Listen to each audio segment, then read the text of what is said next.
আমি আলিয়া বলছি। আজকে তোমাদেরকে আবারও আপন মা ছেলের কঠিন একটি গল্প বলবো। এই গল্প সাধারণত কেউ কাউকে বলে না। যদি ভিডিওটি শেষ পর্যন্ত দেখো তোমাদের দাঁড়িয়ে যাবে। আমার নাম অপু, বয়স 23 বছর। লেখাপড়া প্রায় শেষের দিকে। আমাদের ছোট পরিবার। আমি, আমার বাবা আর মা। বাবা একটা বাইরে চাকরি করে। 20 দিনের ছুটিতে বছরে একবার বাড়িতে আসে। আমার মা কামিনী দেবী, ডাক নাম পলি, বয়স 40। মা আমাকে খুব খুব আদর করে, পাশাপাশি বিশ্বাসও করে। তবে কিছু ব্যাপারে আমাকে অতিরিক্ত শাসন করে। যদিও আদর করে বেশি, আমি মাকে তবুও একটু বেশি ভয় পাই। মার অবসর সময় কাটে পাশের বাড়ির অনুরাধা মাসির সাথে। উনারা আজ প্রায় 15 বছর ধরে আমাদের পাশে আছেন। মাসির ব্যাপারে পরে বলছি, তার আগে বাড়িটার বর্ণনা দিই। আমাদের আর মাসির বাড়ি পাশাপাশি। বাইরে থেকে মনে হয় এক পাঁচিলের ভেতর দুটো বাড়ি। আমাদের বাড়ির দক্ষিণে একটা পাঁচিল, তার উপারে মাসিদের বাড়ি।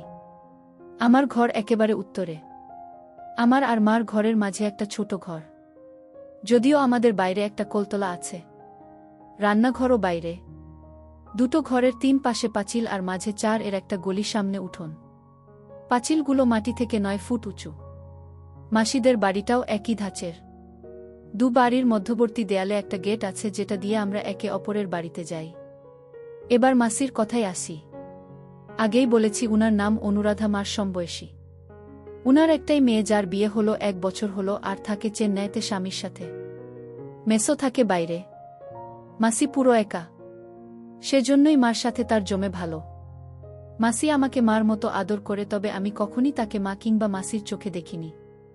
প্রথম যখন বইতে গল্প পড়েছিলাম, সেটি ছিল মাসিকে সেবা দেওয়ার গল্প, যে গল্পে মাসিটার বর্ণনার সাথে অনুরাধা মাসির বেশ মিল ছিল। সেই থেকে শুরু।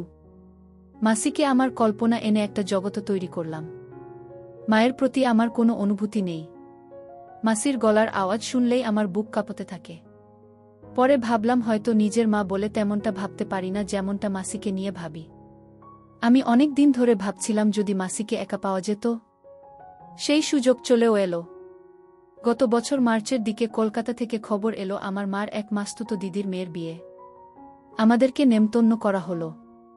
কিন্তু আমার তখন পরীক্ষা চলছিল। এখনো 2টো পরীক্ষা বাকি। তো ঠিক হলো, মা যাবে, আমি থাকব। মাসিমা না আসা পর্যন্ত আমাদের বাড়িতেই থাকবে আমার দেখাশোনার জন্য। মাত্র 3-4 দিনের ব্যাপার। তো মা চলে গেল।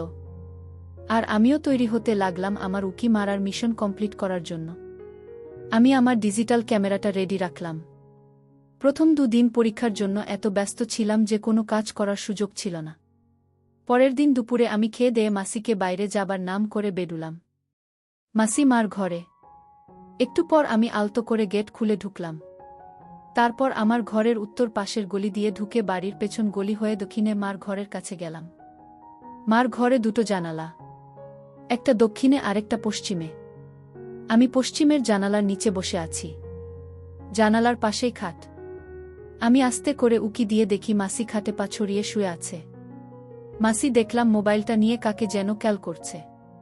একটু পর যা শুনলাম, হ্যালো পলি, কিরে, কি খবর তোর? আজ সন্ধ্যায় রওনা হবি? বলিস কি রে? ভালো করে মাস্তি কর। আর হ্যাঁ শোন, কাল আসার পথে একটা অলিভ অয়েলের কৌটো আর 6-7 প্যাকেট মোজা নিয়ে আসিস। আমার আর কি খবর বল? তুই নেই, আর তার ফলে দেহটা একেবারে চুপসে গেছে রে। তাড়াতাড়ি আয়। ওকে, বাই। মাসির এ কথা শুনে আমি আর কি উকি মারব, আমার মাথা বনবন করে ঘুরতে লাগল। আমি এমন একটা নিরাপদ জায়গা খুঁজতে লাগলাম, যেখান থেকে খুব নিরাপদে মার ঘরে উকি মারা যাবে। ভাবতে ভাবতে পেয়েও গেলাম। বাচ্চা ঘরের উপর কিছু খালি জায়গা আছে।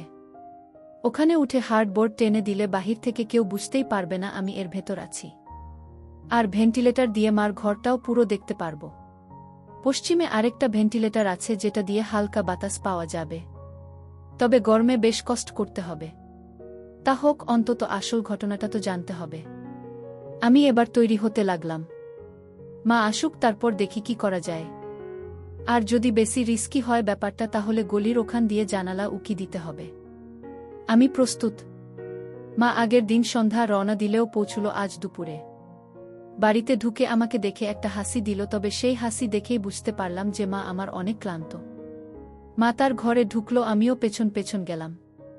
মা হ্যান্ডব্যাগটা বিছানা রেখে চুলের বাঁধন ছাড়তে ছাড়তে আমার টুকটাক খবরাখবর নিল।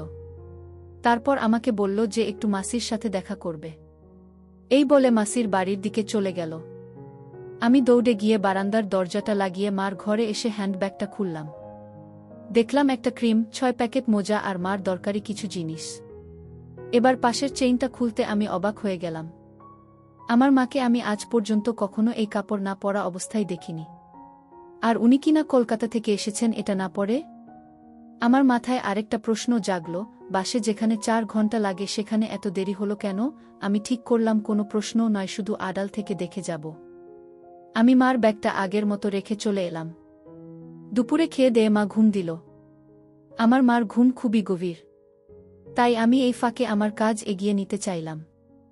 বাবার একটা পুরানো লুঙ্গি নিলাম, ভিডিও রেকর্ডার এর ব্যাটারি চার্জ করলাম, আর একটা খালি বোতল জোগাড় করলাম। বিকেলে মা ঘুম থেকে উঠলে আমি মাকে বললাম যে আজ রাতে খেলা আছে, আমি আমার এক বন্ধুর বাড়িতে সবাই মিলে খেলা দেখব, তাই রাতে বাড়ি ফিরতে দেরি হবে। মা জিজ্ঞেস করল কত দেরি হবে, যেই আমি বললাম রাত 3টে। অমনি মার মুখটা খুশিতে উজ্জ্বল হয়ে উঠল। মা হেসে বলল ঠিক। তারপর মাসির বাড়িতে গেল আর আমাকে বলল যাওয়ার আগে আমি যেন তালা লাগিয়ে যায়। আমি মাথা নেড়ে সায় দিলাম। কিছুক্ষণ পর আমিও বেডুলাম, তবে ডুপ্লিকেট চাবি সাথে নিয়ে। কিছুক্ষণ পর আমি ফিরে আসলাম। এবার আমি আমার আস্তানা সাজাতে লাগলাম। ছোট ঘরের দরজার সামনে একটা স্টুল রেখে ওটার উপর দাঁড়িয়ে হার্ডবোর্ডটা সরিয়ে দিলাম। এরপর বাবার পুরানো লুঙ্গিটা, এক বোতল জল, একটা খালি বোতল মোতার জন্য উপরে তুলে নিলাম। তারপর আমিও উঠলাম, লুঙ্গিটা বিছিয়ে দিলাম। দেখলাম ভেন্টিলেটর দিয়ে মার ঘরটা পুরো দেখা যাচ্ছে আর খাটটা একদম ফেস টু ফেস পজিশনে। এবার আমি নেমে এলাম। আমার ঘরে একটা দরজা আছে যেটা দিয়ে উত্তর দিকে বের হওয়া যায়। দরজাটা এতদিন ভেতর থেকে, আজ দরজাটা লাগাবো ভেবে আমি ভেতর থেকে তালাটা খুললাম আর বাইরে দিয়ে লাগিয়ে দিলাম। আমার কাজ মোটামুটি শেষ। আমি এবার বেডুলাম। রাত 9টার দিকে মা ফোন করতেই আমি বাড়ি এসে খেয়ে নিলাম। মা শোন, তোর মাসি আজ আমার সাথে থাকবে, তুই এসে দরজায় টোকা দিবি না। আগে আমাকে ফোন করবি, নইলে তোর মাসির ঘুমের ডিস্টার্ব হবে, বুঝেছিস? আমি হ্যাঁ মা। আমি বেডুলাম তবে। মা হ্যাঁ যা। আমিও যাই, অনুরাধাকে ডেকে আনি। দুজন একসাথে বেডুলাম। মা মাসির বাড়িতে ঢুকতে আমি আমার ঘরের ভিতর দরজা দিয়ে ঢুকে ভিডিও রেকর্ডারটা নিয়ে ঘর থেকে বেডুলাম। চাবিটা নিয়েছি কিনা দেখে নিয়েই আমি আমার ঘরে তালা মেরে স্টুল এ দাঁড়িয়ে ছোট ঘর এর উপরে উঠে হার্ডবোর্ড টেনে দিলাম। ওফ, হাফ ছেড়ে বাঁচলাম যেন। বেশ গরম লাগছে, ভেন্টিলেটর দিয়ে বেশ বাতাস আসছে। আজ বোধহয় বৃষ্টি হবে। কিন্তু মা এখনো আসছে না কেন? 10টা বাজে প্রায়। এমন সময় আকাশে বিদ্যুৎ চমকাতে লাগল। ভেন্টিলেটর দিয়ে বেশ বাতাস আসছে। যাক, ভালোই হলো, গরমে কষ্ট করতে হবে না। তবে এসব যখন ভাবছি তখনই গেট খোলার আওয়াজ পেলাম। মা আর মাসি আসছে। আমার বুক ধরফর করতে লাগল। ভেন্টিলেটরে চোখ রাখলাম। দরজা খুলে প্রথমে মা, তারপর মাসি ঢুকল। মা বলল চল আগে ফ্রেশ হয়ে আসি। ঠিকই বলেছিস রে, চল। মা আর মাসির মুখে এসব শুনে আমার নিঃশ্বাস বন্ধ হবার জোগাড় হল। দুজন একসাথে বাচ্চা ঘরে গেল।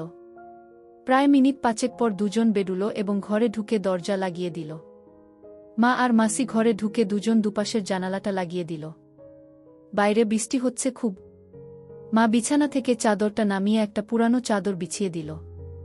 তবে এবার যা ঘটল তাতে আমার বুক এতটাই ধরফর করতে লাগলো যেন মনে হলো আমি মারা যাব। মা বলল, হ্যারে দেখতো বারান্দার গেটে তালা লাগিয়েছি কিনা। মাসি বাইরে গেল। আমার হার্টবিটও চলাচল বেড়ে গেল। মাসি আবার ফিরে এলো ঘরে, হ্যারে লাগানো আছে। এটা বলেই চুলটা ছেড়ে দিল। মা এতক্ষণ কি যেন করছিল পেছন থেকে, আমি ঠিক দেখতে পারছিলাম না। এবার ঘুরে দাঁড়াতেই বুঝলাম কপালে বিরাট একটা সিঁদুরের টিপ ও নাকে একটা নাকচাবি লাগিয়েছে। ওটা দেখে মাসি বলল, কিরে আজ বোধহয় একটু বেশি গরম হয়ে গেছিস।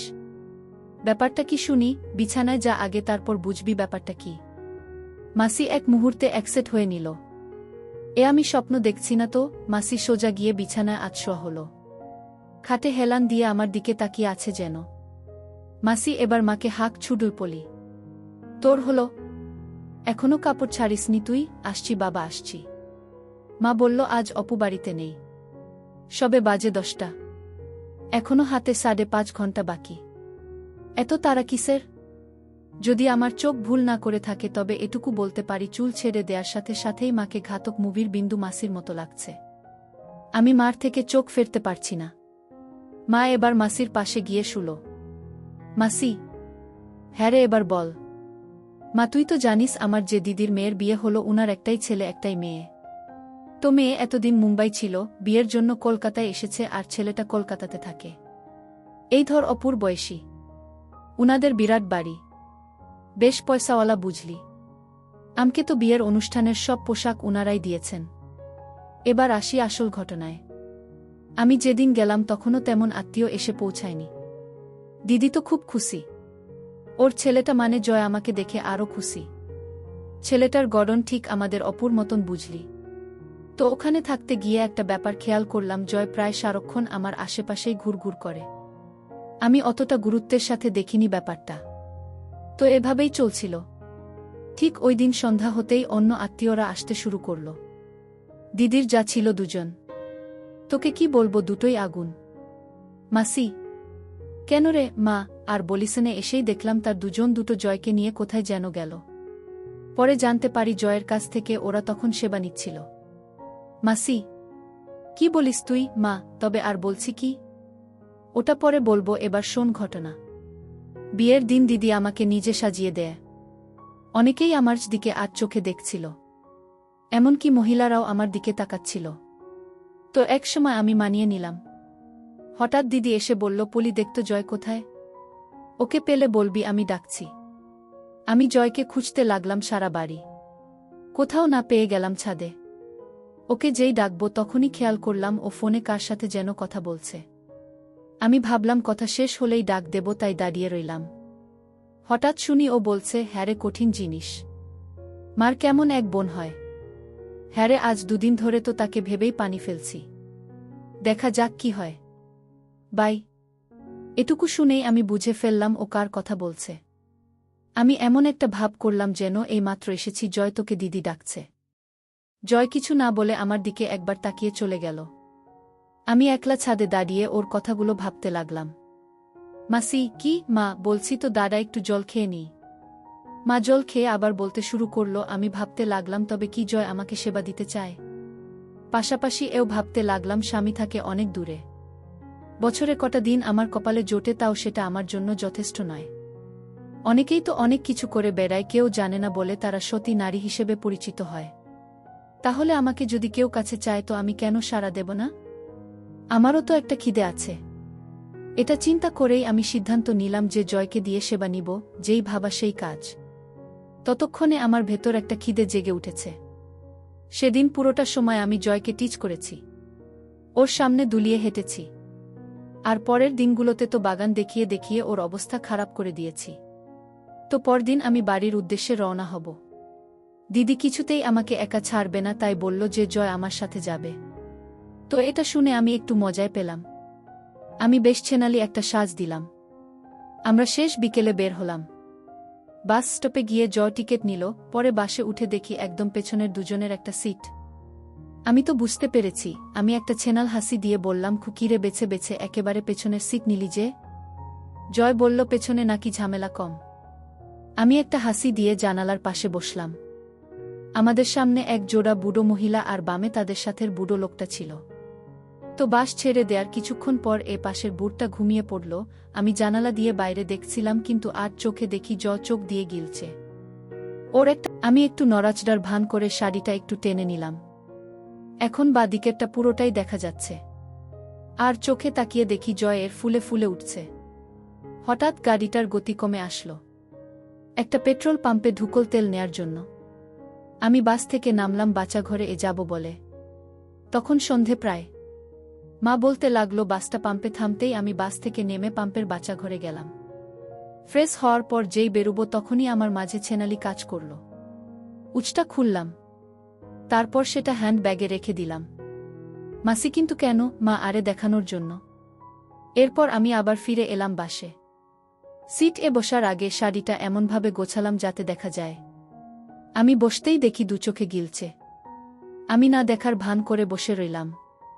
বাসটা ছাড়তে থাই এ একটা হাত তুলে দিল। আমি ওর দিকে তাকিয়ে একটু হাসতেই ও আরও উৎসাহিত হল। এভাবে প্রায় ৩০ মিনিট সেবা নিলাম। আকসে কি টেপন। আমি তো প্রায় পাগল হয়ে যাচ্ছিলাম। হঠাৎ সে বলল, মাসি তৈরি হও, আমরা নামব। নামব মানে? মাসি কথা বলো না তো, যা বলছি করো। আমাকেও যেন কি পেয়ে বসেছিল।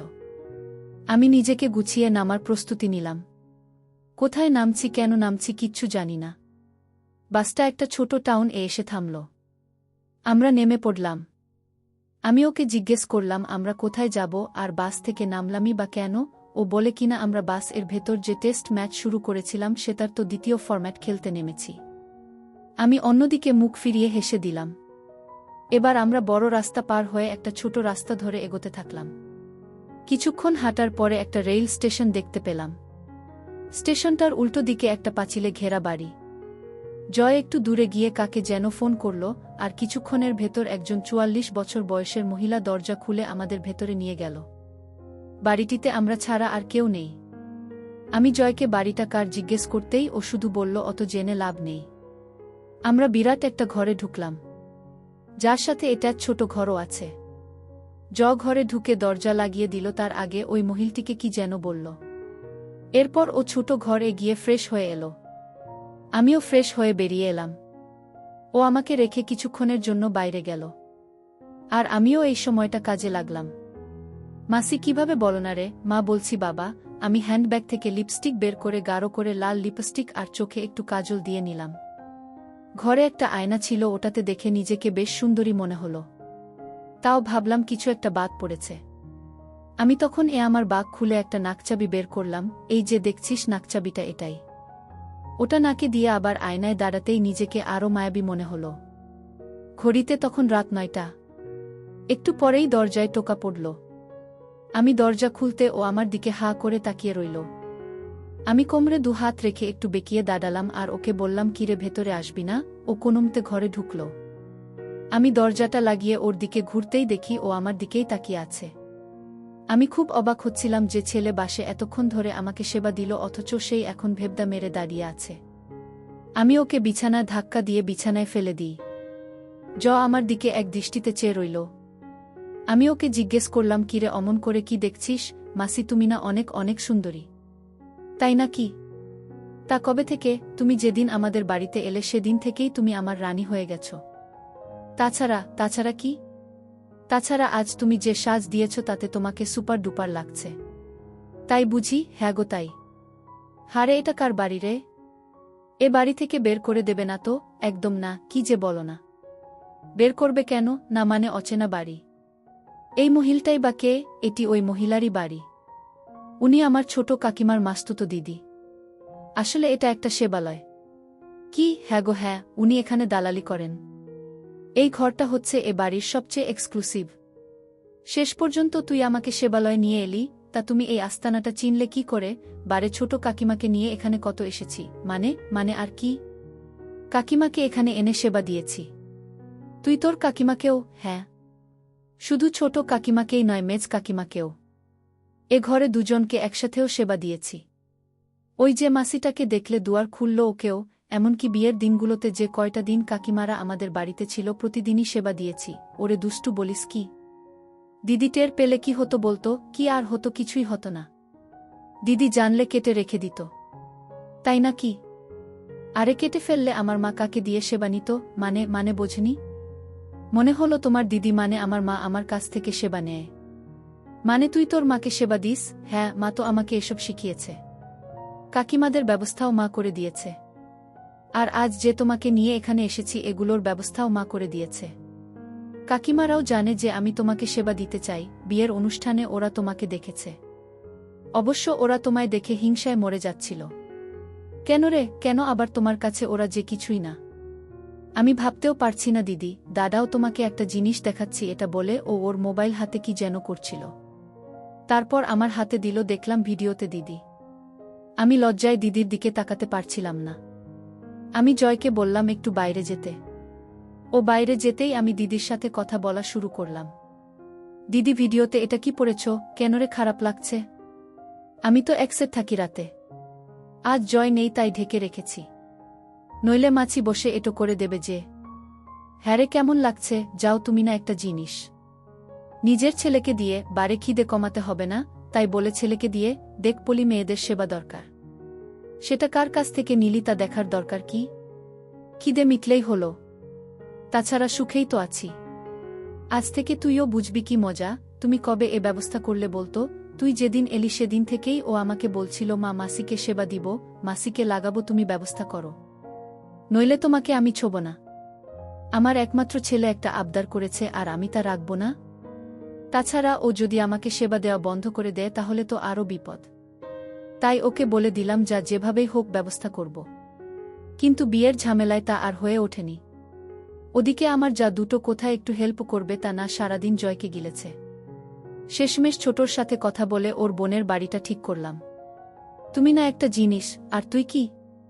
আমার ছেলেটাকে খাওয়ার জন্য সব বের করে করে হেঁটে বেড়াতিস। শুনলাম বাসেই নাকি তোকে ফিট করে নিয়েছে। আস্ত জিনিস তুই। আর হবিও বা না কেন? আমারই তো বোন। আমাদের মারা ছিল তোমার মুখে কিছুই আটকায় না। এখন আবার আমাদের মায়েদের কথা টেনে আনো। তবে হ্যারে, তুই বাসের ভেতর নিয়ে এসে ভালোই করেছিস। কেন বলতো?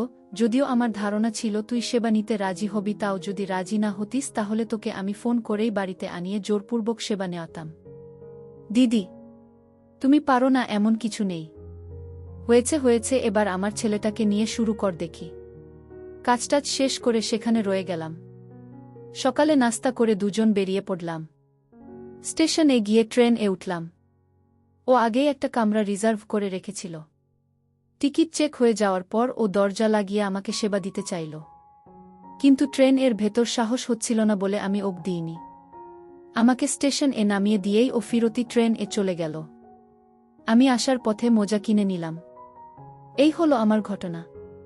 মাসি, বাবা তুই পারলিও বটে। মা, কেন তোর হিংসে হচ্ছে নাকি রে? মাসি, না হিংসে হবে কেন? আমিও একটা পেয়ে গেছি রে। মা, কি বলিস? কিভাবে? মাসি, তবে শোন, কাল খুকির ওখানে যাচ্ছি বুঝলি। ওরা নাকি একটু চেন্নাই যাবে, কিন্তু ওর দেবরকে দেখাশোনা করার কেউ নেই। ছেলেটার বয়স কত আর 23-24 হবে হয়তো। আমাকে একথা বলতেই আমি বললাম আমি আসছি। তোকেও দেখে গেলাম, আবার যতদিন তোরা চেন্নাই থাকবি ততদিন তোর দেবরের দেখাশোনা আমিই করব।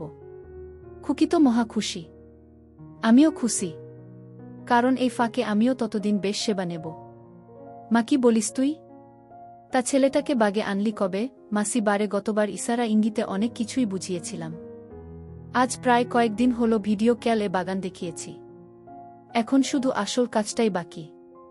মা, তলে তলে এত দূর? মাসি, বারে আমাকে না জানিয়ে তুই পারলে আমি কেন পারব না? শোন, তুইও যেমন আমিও তাই। মা, হ্যারে, আমরা হলাম এক জোড়া জিনিস। তাহলে তো আগামী কতদিন তোকে খুব মিস করব রে। কার সাথে হবে বলতো? মাসি, কেন রে? তোর স্বামীকে বলো না। মা, আমার কি আর সেই কপাল আছে? এত দূরে থাকে, আমার যে মাসে একবার সেবা নেওয়া সম্ভব না। মাসি, কোনো চিন্তা করিস নে। অল্প কটা দিনই তো, তারপর তো আমি ফিরে আসবেই। ততদিন না হয় নিজেকে ধরে রাখ। মা, তা না হয় রাখলাম, তা আজ কি করব বলতো? মাসি, আজ একটু নতুন উপায়ে হবে। আমি একটা নতুন জিনিস পেয়েছি রে। মা, কি জিনিস? মাসি একটা কৃত্রিম মেশিন বের করল। মা, এটা কিভাবে ব্যবহার করে? কোথায় পেলি? মাসি, এটা আমাকে খুকির দেবর পাঠিয়েছে। আর এটা ব্যবহার করা একদম সোজা। মা, বেশ ভালোই হবে রে। নিজেরাই নিজেদের সেবা দিব। কি বলিস? মাসি, তা তো বটেই। তবে তাই বলে বসে থাকলে চলবে না, কিন্তু সেবা নেওয়ার সুযোগ তৈরি করতে হবে। এখন চল আমরা একটু মজা করি। অনেক মজা হয়েছে, চল ফ্রেশ হই। মা, হ্যাঁ চল। মাসি, খোকা, মা ভোর রাতে ফিরবে। একসাথে বাচ্চা ঘরে অর্থাৎ নিচে গেল। দুজনেই ফ্রেশ হয়ে নিল। মা বাতি নিভিয়ে দিল। প্রায় 30 মিনিট পর আমি নেমে আমার ঘর দিয়ে বেরিয়ে মাকে ফোন করলাম যে আমি আসছি গেট খুলতে। আমি এমন একটা ভাব করলাম যেন ঘুমে কাতর। মা গেট খুলে দিতেই আমি সোজা আমার ঘরে গিয়ে শুয়ে পড়লাম। পরদিন আমি একটু দেরি করেই ঘুম থেকে উঠলাম। উঠে ফ্রেশ হয়ে রান্না ঘরে গেলাম, দেখি মা রান্না করছে। মা আমাকে দেখে একটা হাসি দিয়ে জিজ্ঞেস করল, কি খাবো? আমার কেন জানি কিছু খেতে ইচ্ছে করছিল না, ভাবলাম একেবারে দুপুরে খেয়ে নেব। মাকে বলতে মাও কিছু বলল না। মাসির কথা জিজ্ঞেস করতেই মা বলল মাসি তার মেয়ের কাছে যাওয়ার জন্য সকালে বেরিয়ে গেছে। এভাবে সাদামাটা ভাবে কেটে গেল পরের 4টে দিন। আমি এর মধ্যে প্রতিদিন রাতেও মা আর মাসির রেকর্ড করা ভিডিওটা দেখে শান্ত হতাম। তবে মা যে বেশ কষ্টে আছে তা বোঝা যাচ্ছে। আগে মাসি থাকায় সময়টা বেশ কেটে যেত, এখন মার রাতগুলো ছটফট করতে করতে কেটে যায়। মাসি যাওয়ার ঠিক 6 দিনের মাথায় এক রবিবার মা বেশ ছুটাছুটি করতে লাগল। রান্না বান্না নিয়ে সকাল হতে বেশ ব্যস্ত হয়ে পড়ল। আমি মাকে জিজ্ঞেস করলাম এত আয়োজন কেন? মা জানল তার মাস্তুতো দিদি কদিন আগে যার মেয়ের বিয়েতে কলকাতা গেল উনি আসছেন। খবরটা শুনে টনটন করে উঠল, কারণ এই মাসি একটা জিনিস, মনে হচ্ছে কিছু একটা হবে। আমি জিজ্ঞেস করলাম কখন আসবে? মা জানল দুপুর 2টো নাগাদ চলে আসবে। আমি এরই মধ্যে স্নান সেরে নিলাম। মাও স্নান সেরে বেশ পরিপাটি হয়ে নিল। মাসি এলো 2টা দেশে। আমাকে দেখে মাসি বেশ অবাক হল। বারবার মাকে বলতে লাগলো তোর ছেলেটা বেশ হয়েছে। এটা বলার পর দেখলাম মা ও মাসি দুজনেই মুচকি মুচকি হাসছে। যদিও আমি ব্যাপারটা ধরতে পারলাম না, তারপরও মাসির মুখে কথাটা শুনে বেশ লাগল। মাসির নামটা বলেনি, রামা। বেশ দেখতে। খেয়ে দে মাসি আমার ঘর এলো আমার সাথে গল্প করতে। মাসি মাকে বলল একটু রেস্ট নিতে, সারাদিন অনেক কাজ করেছে বলে। মাও কথা না বাড়িয়ে আমাদেরকে রেখে ঘরে গিয়ে শুয়ে পড়ল। মাসি দরজা লাগিয়ে আমার বিছানায় উঠে বসে আমার সাথে গল্প করতে লাগল। আমার লেখাপড়ার খবরাখবর নিল। আমিও টুকটাক কিছু জিজ্ঞেস করলাম। জয় এর কথা জিজ্ঞেস করতেই মাসি জানল জয়কে মুম্বাই পাঠানো হয়েছে। ও এখন থেকে নাকি ওখানেই হঠাৎই মাসির প্রশ্ন অন্যদিকে মোড় নিল। মাসি কিরে অপু, তোর কোনো গার্লফ্রেন্ড আছে? আমি কেন বলতো? মাসি বলো না। লজ্জা পাচ্ছিস কেন? তুই পলির সাথে এসব নিয়ে কথা বলিসনি? আমি মার সাথে। মাসি হ্যাঁ। কেন মাকে এসব বলা যায় না বুঝি? জয় তো আমার সাথে এসব বিষয়ে খুবই ফ্রি। তোর মাকে কি তুই ভয় পাস নাকি? আমি তা কিছুটা পাই। মাসি আমাকে মনের কথা বলতে পারিস, ভয় পাওয়ার কিছু নেই। বলো না তোর গার্লফ্রেন্ড আছে কিনা? আমি না নেই। মাসিও আচ্ছা, ভালো। তা কাউকে মনে মনে পছন্দ করিস নাকি? আমি না, তেমন কোনো পছন্দ নেই। মাসি কি যে বলিস না, তোর মতো একটা ছেলের গার্লফ্রেন্ড নেই এটা কোনো কথা? কিভাবে কাটাস দিনকাল? জয় তো মেয়েদের ছাড়া থাকতেই পারে না। আমি জয়ের তো তোমার মতো একটা ফ্রেন্ডলি মা আছে, তাই ও এসব পারে। অবশ্য আমার মা যদি তোমার মতো হতো তবে আমিও পারতাম। মাসি তা কেমন মেয়ে তোর পছন্দ? আমি এই ধরো আমার চেয়ে বয়সে বড় মেয়েদেরকেই আমার বেশি পছন্দ। মাসি তোদের বয়সী ছেলেদের এই এক সমস্যা, শুধু বড় মেয়েদের দিকেই চোখ পড়ে তাদের। জয়েরও একই অবস্থা এখন দেখি তোরও। কে জানে কখন হয়তো বলে বসবি মাসি তোমাকেই আমার পছন্দ। হা হা হা। আমি সে তো কবে থেকেই আমি তোমাকে পছন্দ করি। মাসি বলিস কি? তা কবে থেকে আমাকে তোর পছন্দ? আমি একটু সাহস নিয়ে দুরু দুরু বুকে জুয়াটা খেলেই ফেললাম তামার মুখে। যেদিন তোমার অসাধারণ গুণের কথা শুনলাম সেদিন থেকেই। মাসি তা কি সেই গুণটা শুনতে পড়ি কি? আমি অবশ্যই পারো। আসলে মার কাছে তোমার আর জয়ের সম্পর্ক আর জয়ের জন্য মাকে ফিট করে দেওয়ার কথাটা শুনে আমি তোমার প্রেমে পড়ে গেছি। আমার কথাটা শুনে মাসি একটা ধাক্কা খেলেও দ্রুত সামলে নিয়ে বলল, তোর যেখানে রাগ হওয়ার কথা সেখানে তুই আমার প্রেমে পড়লি কেন বলতো? আমি বারে পৃথিবীতে কজন মা পড়ে ছেলেকে এভাবে ভালোবাসতে? তোমার এই গুণটাই আমাকে আকৃষ্ট করেছে। মাসি একটা প্রশ্ন করি? আমি জানি তুমি কি প্রশ্ন করবে। তোমাকে আমি একটা ভিডিও ফাইল দেব আমার নিজের হাতে রেকর্ড করা, ওখানেই তুমি উত্তর পেয়ে যাবে যে কিভাবে আমি এ ব্যাপারগুলো জানলাম। মাসি আমার আরেকটা প্রশ্ন ছিল রে। আমি বলো না। মাসি তুই কি পলিকে মানে তোর মাকে? বুঝতেই পারছিস আমি কি বলতে চাইছি। আমি তোমার বক্তব্যটা কি শুনি মাসি? আমি মনে করি তোদের দুজনের মধ্যে এই সম্পর্কটা হওয়া উচিত। এতে দোষের কিছু নেই। আমি সহ আমাদের গ্রুপের প্রায় 10 জন নারী তাদের ছেলের সাথে এরকম সম্পর্কে জড়িয়েছি এবং সুখেই আছে। আমি আর জয়ও বেশ আছি। তাছাড়া তোর মার পক্ষে তোর বাবাকে ছাড়া দিন কাটানো বেশ কষ্টকর। তোর নিজের ব্যাপারটা দেখ। তুই বিয়ে করতে আরও প্রায় 7 বছর। এতদিন কিভাবে থাকবি? তোর আর পলির মধ্যে যদি ব্যাপারটা ঘটে তবে তুই অনেক শান্তিতে থাকতে পারবি। তোর বিয়ের সময় আসতে আসতে তোর মাও বেশ ঠান্ডা হয়ে আসবে। তাছাড়া তোরা একে অপরকে খুব গভীরভাবে ভালোবাসতে পারবি। সবচেয়ে বড় কথা হলো এটা খুবই নিরাপদ। জানাজানি হবার ভয় নেই এতে। বুঝেছিস আমি কি বললাম? আমি সবই বুঝলাম, কিন্তু মাকে এ কথা বলা আমার পক্ষে সম্ভব নয়। মাসি, ধুর বোকা, আমি থাকতে তোর কোনো চিন্তা নেই। আমি এমনভাবে সব সাজাবো যে পলি নিজে তোর কাছে ধরা দেবে।